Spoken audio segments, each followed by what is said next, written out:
What's up guys, in today's video I'm reviewing the Centurion MK and seeing if you guys should either get the tank or just save your money. The hit points for the 5.1 is sitting at 1,537, which is pretty average for a tier 8 medium. The armor for the turret on the front is sitting at 254, for the sides 90, and for the rear 127. The armor on the hull in the front is going to be 127, for the sides 51, and for the rear 40. We'll look at the armor more in Armor Inspector later on. The view range is very good, sitting at 302, so you could spot the enemy for your teammates. The concealment is pretty decent for a tier 8 medium tank. The damage per minute is sitting at 2,300, which is pretty decent for a tier 8. The reload time is pretty good, sitting just under 5 seconds. The penetration for the AP is sitting at 226, for the premium 258, and for the high explosive 42. The penetration on this tank is not the greatest. I have found that most tier 9s you will struggle pinning along with some tier 8s, but if you know where to aim on the enemy tanks you shouldn't really struggle with the penetration. The damage for the AP is sitting at 190, for the premium 160, and for the high explosive 250. The damage on this tank isn't anything too crazy, it's pretty average for a Centurion tank. The aiming time is pretty good, sitting at 2.9 seconds, and the dispersion is very good, also sitting at 0.299. The gun elevation is pretty decent, sitting at 18 degrees, and the gun depression is very good, sitting at 10 degrees. If you find yourself on a hill or a ridgeline, you could definitely work with that gun depression. The Centurion 5.1 is fairly quick, with the top speed sitting at 45 going forward. In reverse you will be going at 20, and for the average speed being around 38. It's not going to be the quickest medium tank at tier 8, but it is still fairly fast enough to get into position. The turn rates on the Centurion are very good, with the turret sitting at 43.74 degrees per second and the hull sitting at 57.16 degrees a second. I've not found any trouble with the turn rates on the Centurion MK.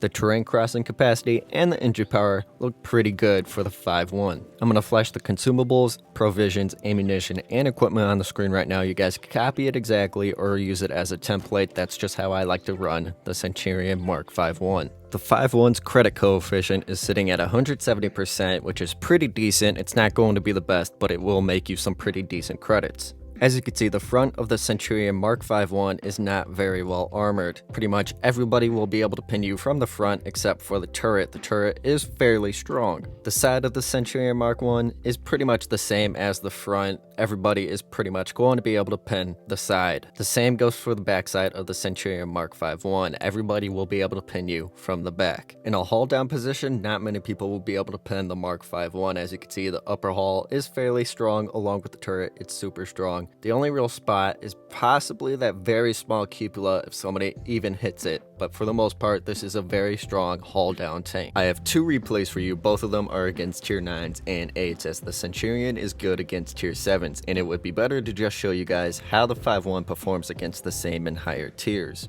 I recommend playing the Centurion MK more passively than aggressive. Why, you might ask? The armor on the Centurion sucks, so getting into 1v1s is not recommended unless you know you could easily take out the enemy. The 5.1 is not the greatest at circle deathing, but it is okay at it. However, in a hull down position is where I believe the Cent really shines. With its really strong turret and relatively strong upper hull, it can very effectively hold down a ridgeline or hill. That's how I would recommend playing the Centurion MK, more hull down, and depending on how the battle goes, push out and be aggressive. As you will see in the battles that I play the Cent both passively and aggressive depending on the situations. I start focusing that RHM, hoping he will back off that hill, and he does end up doing that, so I start focusing that Lorraine, get a shot into him, and I decide now I need to push up and help our left flank over at base C before they are wiped out, because there are only 2 heavy tanks left against like 3 or 4 enemy tanks. So I start pushing up, keeping an eye on my backside, making sure that Lorraine does not have shots on me. Pull out, get a shot into that T-54, and start pulling back when the M5 pulls out. Luckily he bounces our track, so I stay a little longer, get a decent high roll into him, and the M5 misses his second shot. Focus that IS-3, get another shot. My plan right now is to distract the enemy team, allowing my heavy tanks to get shots into them, or just whittle their health down slowly as they focus our heavy tanks, one of the two. They start pushing our heavy tanks, so I try to get some shots into that T-54. Of course, the first one ricochets, the second one has to go through. Of course, it does not go through.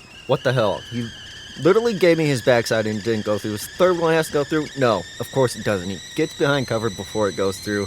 But I pull up, get a shot into that IS-3, and I'm really trying to see if I can get any shots on those two over there to help out our heavy tanks. But there's the RHM. I figured I'd focus him right there. He's an easy shot. Still checking for some more shots. When the convoy pulls up, I panic, pull back, and of course, I shoot the building, but luckily he bounced our track. I realize that I'm being way too aggressive right now. I need to take a step back, observe the battle, and see where I can be the most effective at. I decide to pull back and cover our K91 as he's the only heavy tank left over there, and if the enemy team starts pushing him, I could get some shots off on them. Our K91 is taking a couple hits right there, and he's on a long reload right now. However, our 84 takes out that IS-3. I notice the convoy moving, so I set up a cheeky shot, get it into him, and pull back into cover, and I am not going to peek that again because I know he is watching that spot. Instead, I pull back and I see if the RHM is going to push our 84. He is not, however, the 84 is going to trade with the RHM, and since we saved up all of our hit points, I could afford to be a little bit clumsy right now. I know our K91 is going to be able to take out that T-54, so I rush in towards the convoy and the RHM. Of course, we ricochet the convoy, but since the RHM is low hit points, I decide to ignore the convoy for now and start focusing that RHM, switch to HE, finish him off, and I am in a little bit of a stupid spot right now, but like I said, we saved up all of our hit points. We could afford to make a few mistakes at the end of this battle, so I switch back to AP, and I'm just gonna whittle this convoy down until we take him out of the game. There's really nothing he could do right now except probably get another shot or two off, if that. He's lowered down to a one shot, he ricochets off of our turret, and we are able to take him out of the game. We made a good amount of credits that battle, 3 tanks destroyed, 3,400 damage, and the first class. The Centurion Mark 5-1 is not that bad of a credit maker as you see right here. I pushed my way to base B to spot for my team, as you should on this map.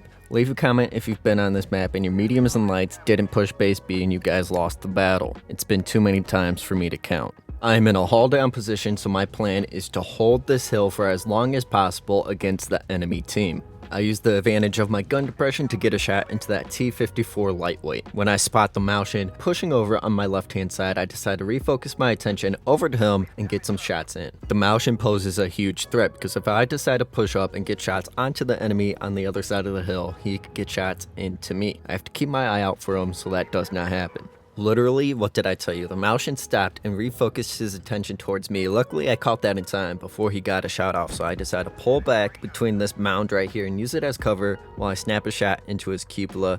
And as you can see, it is very difficult for me to penetrate the Maushin. Like I said, the Centurion does not have the best pin, and it will struggle to pin some tier 9s and 8s that you go up against, demonstrated right here. But as long as you know where to aim, you should be fine. I don't know what he is doing. He's literally just sitting out in the open, allowing my team to get shots into him and whittling his hit points down. He literally lost over half his hit points until he finally decided to back up. Don't play like that, Maushin. Be smarter. I pop a shot into that 5-1 and pull back just in time as the Maushin is pulling out. Of course, I end up ricocheting the first shot. I don't know how, but we managed to get the second shot off into that Maushin, and we refocus our attention over to the enemies on the other side of the hill. I can't really get any shots off. I'm trying to focus the 5-1. He manages to pin me, and as usual, I ricochet. Like, RNGesus just hates me. I don't know what to tell you. But the Maushin pulls out again at the same exact angle. I don't know why he did that, but I'm not complaining. We took him out of the game. We take a shot from the enemy 5-1, but I'm willing to take that hit because now I can reposition over to the left-hand side of the hill and get shots towards the back of the enemy. If any of them decide to pull back, I could easily snap shots into them, especially if that ISU decides to push out and be more aggressive. He will be punished. Just like this pattern right here, you will see he starts running back and we manage to snap a shot into him. And what did I say? The ISU pulls out. We are able to punish him a little bit. We get one shot off. The question is, can we get a second one off? And of course, as usual, I hit the rock.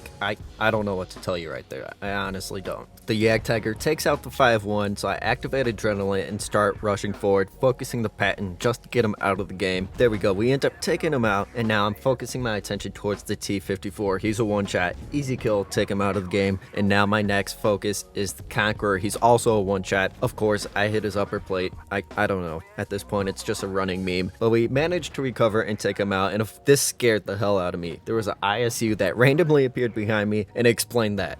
Explain that, chat. that went under him. I don't know how to explain that. But the rest of this battle, I'm trying to run away and get as much damage in as possible. The question is the Centurion Mark 5-1 worth the money or gold? No. Tier 8 tanks usually come out for around 10,000 to 12,500 gold. And if you look in the store, you have to pay $50 to get that much gold. Unless there's a special offer that comes later on for more gold, or if you just have some gold laying around, it's not worth the $50. Unless you absolutely love the playstyle of these tanks and you love the tech tree Centurion, then sure, go for it. You'll enjoy the tank. But if you don't like the playstyle of that tank, do not get it. Don't waste your $50 for a tank that is just quite frankly average, if not below average. There are so many more medium premium tanks at tier 8 that are 10 times better than this one. Now let me ask you the question. Do you believe that the Centurion Mark 5-1 is worth $50? Let me know down in the comment section below.